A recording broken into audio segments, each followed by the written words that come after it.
Hello, welcome to our latest LGIU interview. I'm Jonathan Carr-West, I'm Chief Executive of LGIU, and this is our series where we sit down with local government leaders, with chief execs, with other experts around the world to try and get some insights into what's going on right now in the sector. And I'm really pleased to say that today we're speaking to a great friend of LGIU, Pippa Milne. And Pippa is current chair of the Scottish branch of Solace, and she's also the chief executive of Argyll and Bute Council. And she's got a long history of working in local government. She began her career as a trainee trading standards officer, and then she worked her way into senior leadership roles in local authorities across the UK. And then she moved to Argyll and Bute in 2014 as an executive director, and then became the chief executive there in 2019. So she's really experienced across a whole range of local government leadership issues. Really interested to get her perspective on the world. Pippa, welcome. Thank you for joining us. Lovely to be here. Thanks, Jonathan. Great. You've had a really varied career where you've worked in a lot of local authorities across a lot of different roles. And I guess I'm really interested in thinking about over that time, what are the changes that you've seen in local government over your career? How does it feel different now to when you started? I mean, thanks for such a great introduction, because you're right. I started as a trainee trading standards officer in Fife Regional Council, and there's the first change of the various iterations of local government reorganisation we've had over that period. And I think one of the things that I reflect back on was my dad, who'd worked in local government, said that would be a great job.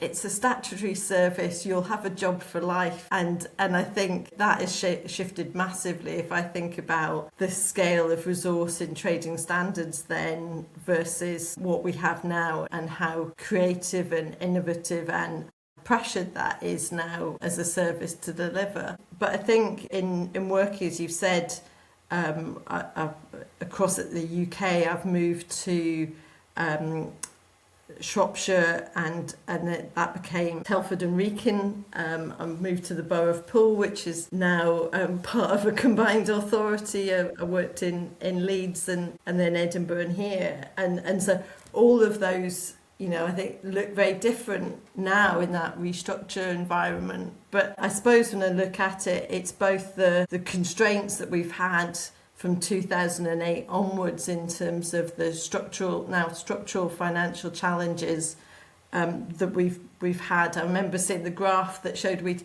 have that austerity and we'd lift back up again. We've never seen that lift back up again. And I think local government as a result has become very creative and innovative, but I think also it's the complexity that we work in and the way that we work as leaders of place, and use influence in place as leaders and work in a much more joined up way across services and across organisations to deliver with much more of a focus on outcomes. You vastly changed the way that people are delivering services. And I suppose the other bit I think to reflect on is also the opportunities in local government have opened up, because as you said, I started as a trainee trading standards officer. I don't think back in those days chief execs came from trading standards, if you looked at that. If you look in Scotland now, I'm really pleased to see as well,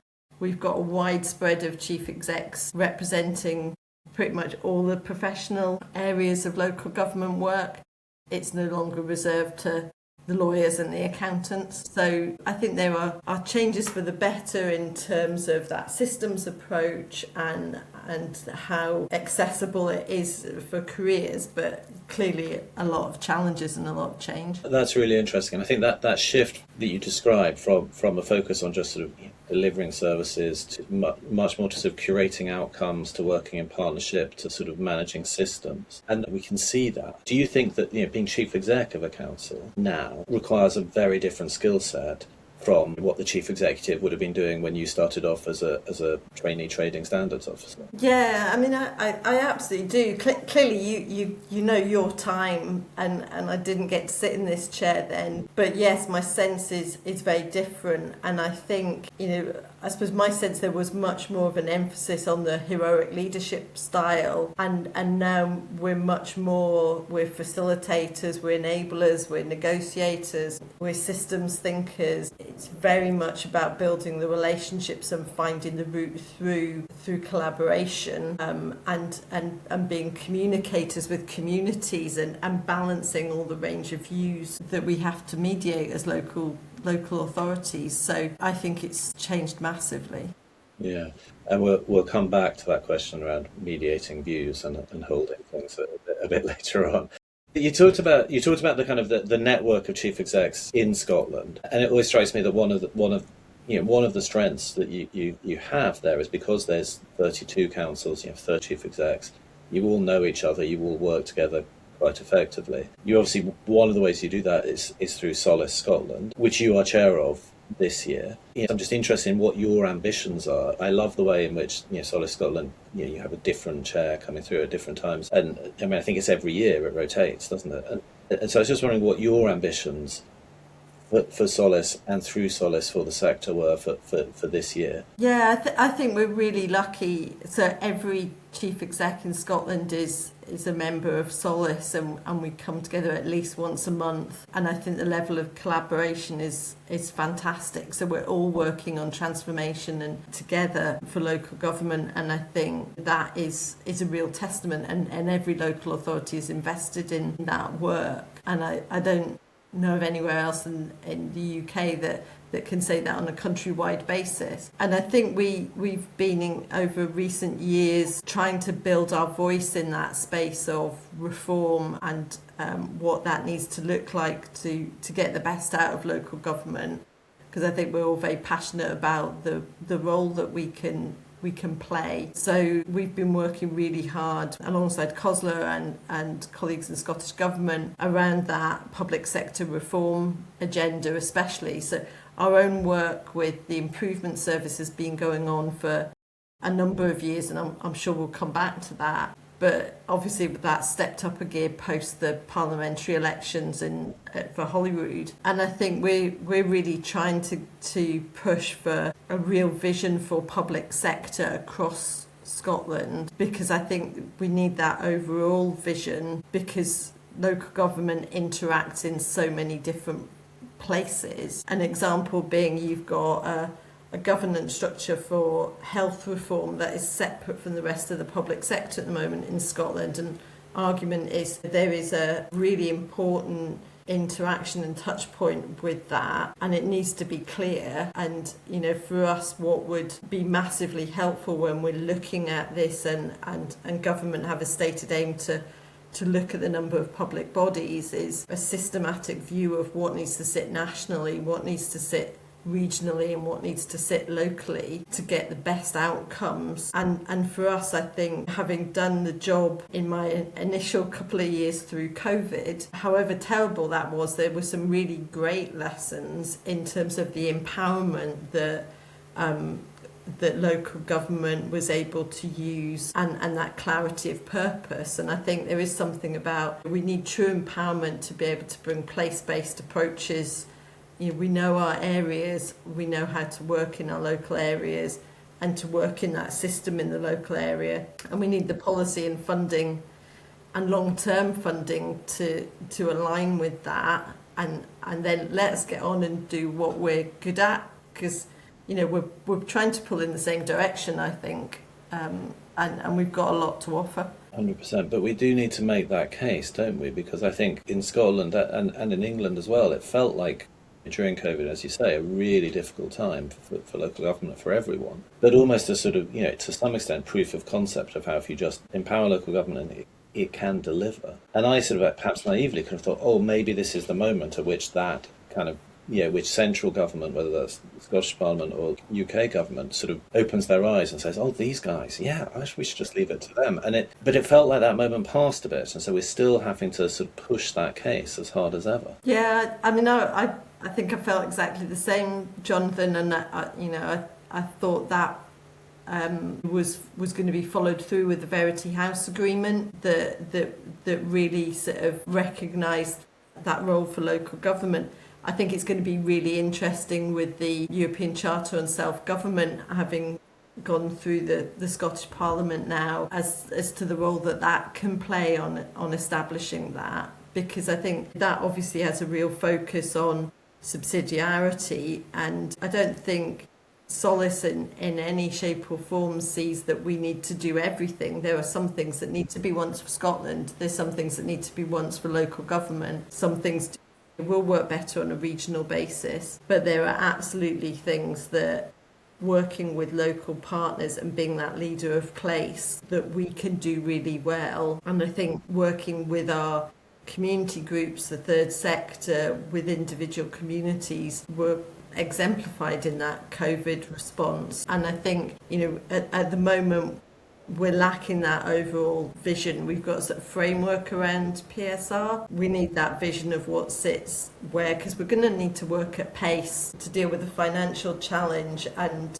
all change like on that scale is complicated and time consuming if you're not careful and not focused on the outcomes. I'm struck by the fact that when you said that, you used the word "with" so many times. We're working with communities, we're working with partners, we're working with other bits of the public sector. And that goes back to your point earlier, I think, about moving away from that heroic leadership model. It's not about heroic leadership within the council, but it's also not about the council as a heroic leader within the sector. It's about a collaborative, facilitative, system-wide approach to public services, place, delivery as a piece. Thinking carefully about who does what and what goes where and how money is spent across the system as a whole, rather than kind of driving it down from individual departments. Yeah, and I think, I talked about the benefits of Solace and how we work together, but actually the public sector in Scotland is relatively small and accessible as well. And there are really strong relationships across that work really well. So, there's a lot of good foundation there that we can build on. I think we need to be clear what our priorities are and what can deliver impact, because sometimes there's a danger of trying to do everything all at once. And this is, we're not at a time when efficiencies and just tweaking around the edges.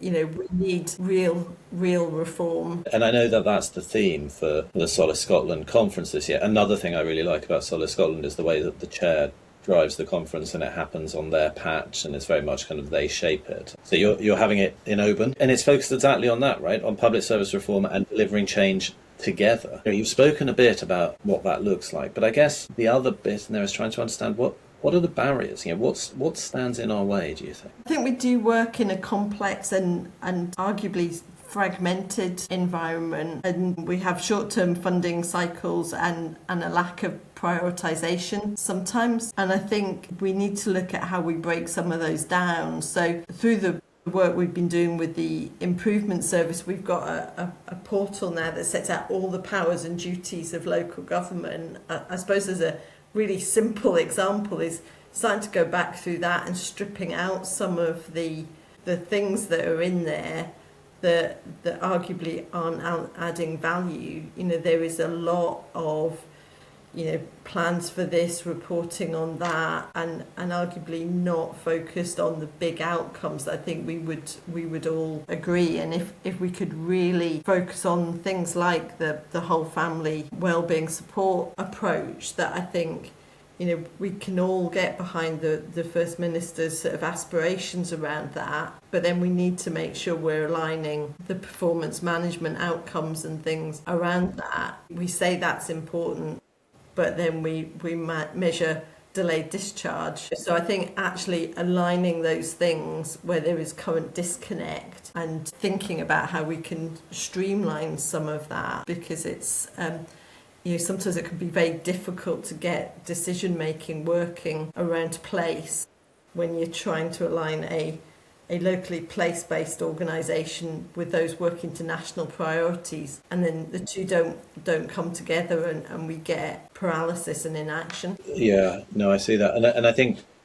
it always feels to me that one of the strengths Scotland has to face that is it's potentially exactly the right size to make all of that work, because you can really start to sort of bring things together around place, and then the overall system that it's a small enough country that those places, you can manage the system of those places without it kind of feeling too unwieldy and too impossible to get your head around. Yeah, exactly. And on that theme of place, I know that one of the other things that you've done whilst at Argyll and Bute is exploring that single authority model, where you look at how you potentially merge local authority functions, chess functions, other bits of the public service into one entity.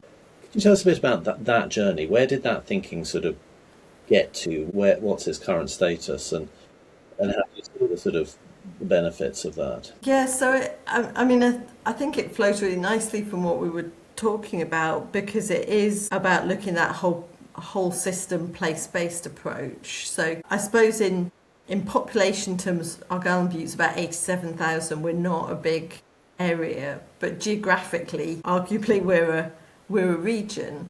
And I think if you look at it for that reason, and with our dispersed population and some of the challenges, you can't look at any one stream in isolation, because how you deliver health links to skills, links to the housing to get the staff there, links to the transport to access the patients, links to what else we can do from an economic development point of view, for example. So it's all interrelated because of the scale of our system, and that dispersion. So really what it's looking at is trying to bring those things together, and to look at it from a strong democratic accountability structure that reflects the place, and aligns planning and funding and delivery. So we're looking at the HSCP functions that are, in our case, are fully delegated as the first step. And if you take that, at a very simple level, it would be going to one plan rather than three plans. We've got good integration, I think, in the area, but we want to build on that and take it to the next level, and look at what we can do by taking that, removing the barriers and the friction in the system to do that. So we've been at it a little while. So to be fair, it came out of the local governance review pre-COVID, and it was Island Authority colleagues that started the journey, and we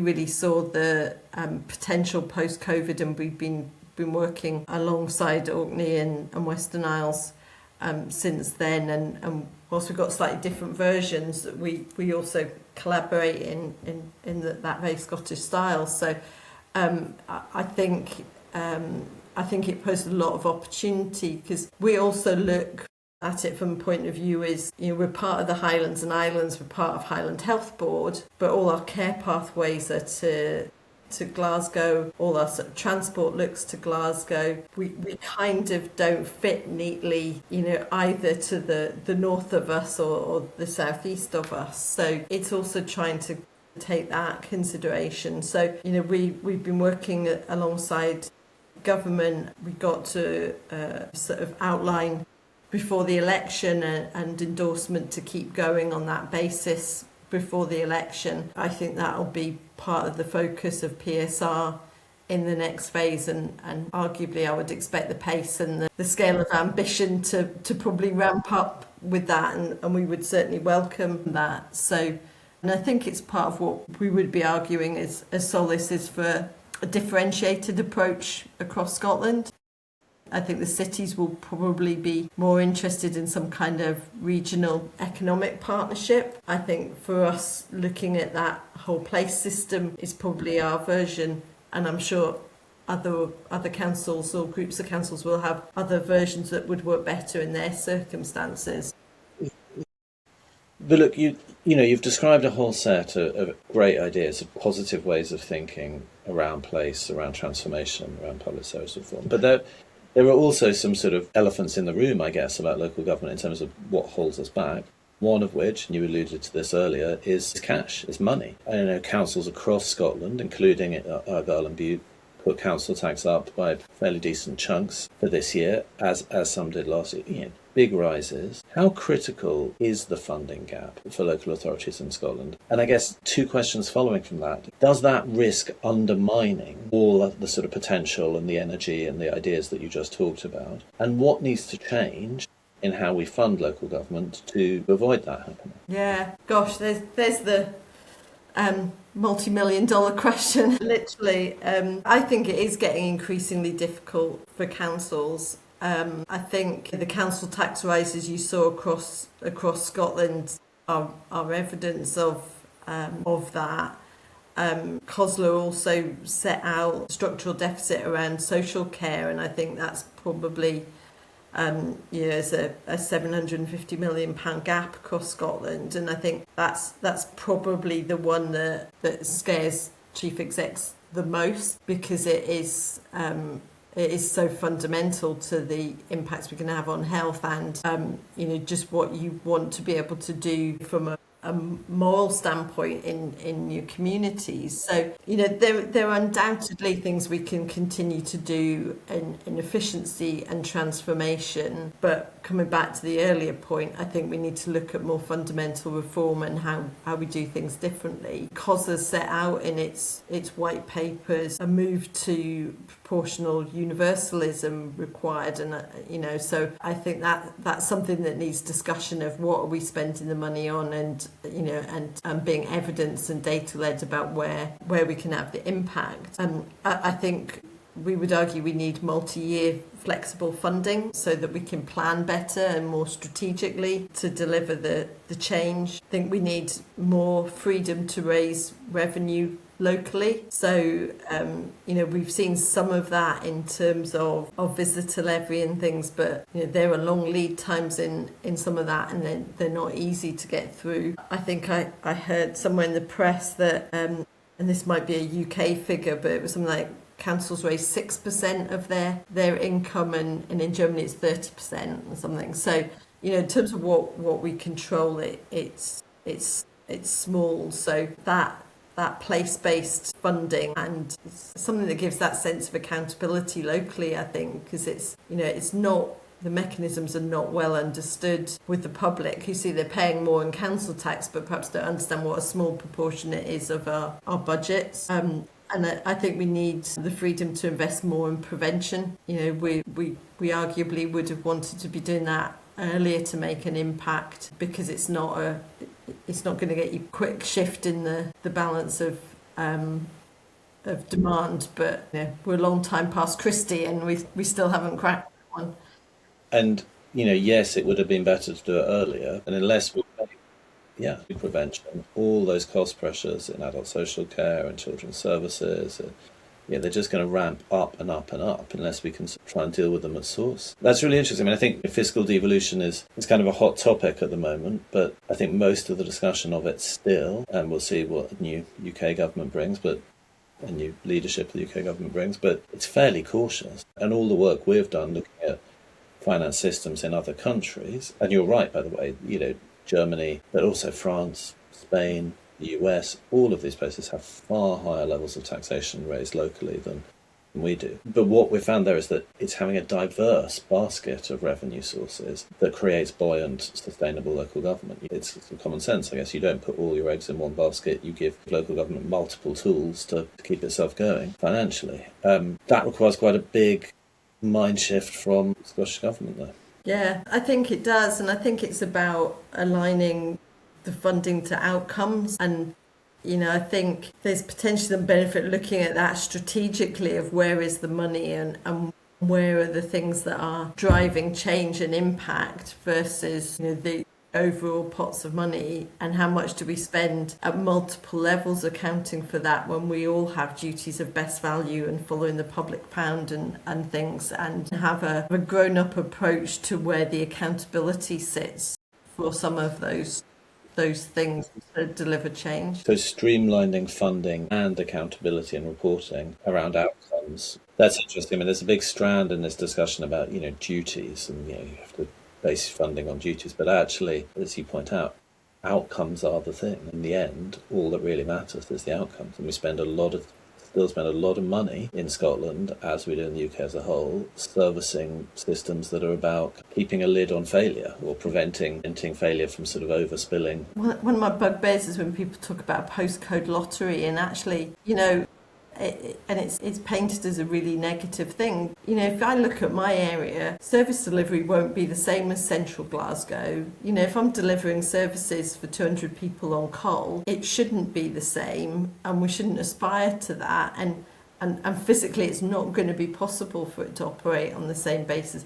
But they deserve the same outcomes as anybody else. No, absolutely, and I always think if you frame it as a postcode lottery, everyone thinks it's a bad thing. If you framed it as postcode choice, actually people have and this comes back to your point about linking the democratic exercise to the taxation, to the spending, to the outcomes, so that people see the result of the council that they voted for doing the things that they asked them to do, and those, of course, looking different in Lochgilphead to in central Glasgow, because why would you want them? They shouldn't, and no one would want them to look the same.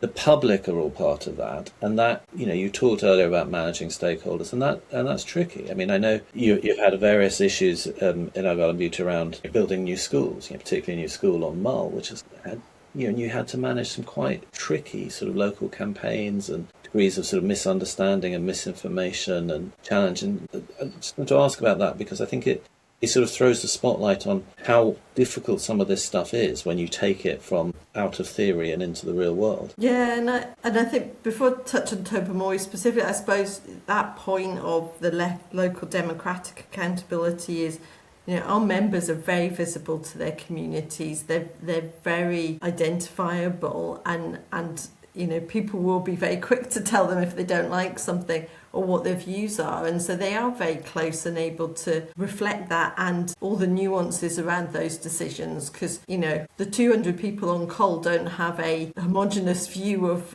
how they want to see things done, and neither they should. I think Tobermory is and Mull School is a really useful example of the challenges that local government works through on that. We've got an island of sort of around 3,000 people. We're looking at a development of a project that's in the region of 50 million. I'm really proud that we have that kind of ambition for our islands, and that we've got teams that will take that on. For us, that's a massive scale of project. And I think it was always going to be a difficult one, because you have the existing school in Tobermory as a 3 to 18 campus. You have different views on the island as to where the replacement school should be. It serves multiple islands, so it serves Iona as well, potentially, but they have said they would prefer to still send their children to school in Oban, which is where children from the south of Mull currently go. So you've got a campus of roughly 350 pupils. 4% are of the children are schooled on the island, but we have a number, I think it's about 17 from the Ross of Mull, the board in Oban, and some of who have a view about where they think the school should be, amongst others. So there is not a single view. We've tried very hard to engage across the island, those into account, balance the educational benefits, balance the views of young people through the UNCRC, and the costs and practicalities of where the alternative would be to build 2 schools, one primary in Tobermory and one secondary in the middle or south of the island, that would see a lot of children add an average of over 3 hours to their commute if they're coming from some parts of the island. So there is not an easy answer to that one, and I think that is one of the challenges and the strengths of local government, is that we have to work locally and mediate all of those views. You asked right in the beginning what's changed, and I suppose one of the biggest changes is also doing that in a social media age where everybody's got platform to share their views, and our members have to balance the loud from the great number and not having one homogenous view. I think if anything, it's also frustrating for some of the press as well. So just at the moment, we've immediately following the election, we reached out to the Cabinet Secretary to engage on the project because it is such an important one for us. But the press is reporting that we are refusing to engage with Scottish Government on the matter. So I think it's a challenge for our officers, and we need to, something we have to support them, because it can be very difficult to manage when people's emotions get but equally understand that, because everybody's got different aspirations, and that is part of the role. But I think that's why our members who are local get a really strong sense of that they don't just hear what's loud in the social media. They're talking to the people in the street and their surgeries and things like that, and are trying to balance all of that in coming to a way forward. And I guess the reality is there are those different views, legitimately different views. Someone somewhere has to mediate those views. So the question is not, does an institution, can a school be built without some institution mediating between those different viewpoints? No, it can't. Someone's going to have to do that mediation. Who then should it be? And, clearly, I mean, at least to me, clearly, and I would think to most local people, clearly that's better done by the council as a local institution, with councillors who actually understand the place, who are from there, who know it, rather than it being done over in Edinburgh with people for whom it's just a sort of, figures and a thing on a map. Yeah, I mean, I agree. I think we need to keep challenging ourselves of what mechanisms we use to do that in that social media world. And in my own geography, we're very mindful of, it's often small communities, and you need to find space to hear people who want to not upset the peace of the small community they live in as well, but still have a view. So it is also about trying to find the space that you can't just do a big public meeting and have people come along, because some people just won't want to raise their view in that space. So we do need to do that, which means sometimes not, we're in a unique position sometimes of hearing a wider range of views than some people might do. So we're not immune to continuing to evolve how we approach that, but I think our officers have gone to great lengths to try and do that engagement and do it in a way that they can hear from as many people as possible. And then our members have to balance that view of the investment and the range of factors in taking that forward. So I think members these days are faced with a lot of difficult decisions. It's not a job to take if you want the cutting of ribbons and the positive story. Absolutely. And if we're talking about change, we'd have to have a whole other interview to talk about change for elected members and how being a councillor has changed over the last however many years, because I think that's also been profound. But I'm struck by, again, what you're focusing on, that what you said right at the beginning, that change, that actually the skill set is about listening, about connecting, about mediating, about being sensitive to people's needs and abilities in terms of putting themselves forward, and that sort of that holding the ring as a sort of both a key function of the council, but also a key skill for officers who work in the council. And I'll sort of hold that thought, because I want to ask you at the end, we'll come to what you think, what advice you would give for sort of people developing a career in local government. Just as we sort of get towards finish, taking a sort of longer view, if we think about 10 years ahead, 15 years ahead, you've talked about the challenges we face now. All of that, of course, sits within a really fast-changing world, changing geopolitics, changing international institutions, changing markets, huge changes in technology, changing climate. Massive levels of unpredictability in the world, all of which come home to roost in local communities and in the stuff that you and your team deal with every day. If we try and take that kind of really long-term view, what do you think will be the defining challenge for local government in Scotland over 10 years?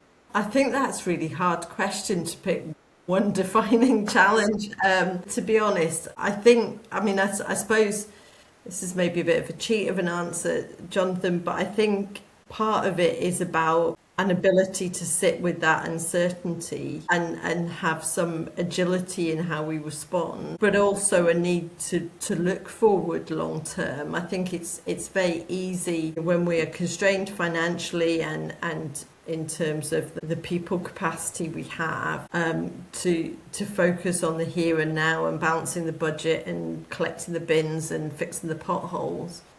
But actually we do have to safeguard some capacity to look at that long term and look at how we're planning for that, how we're planning for the projects of the future, what data and evidence have we got to best prepare ourselves for that, and then be ready to flex as the situation moves. But it's moving really fast. I think if I look back, I've been here in Argyll and Bute for 12 years now.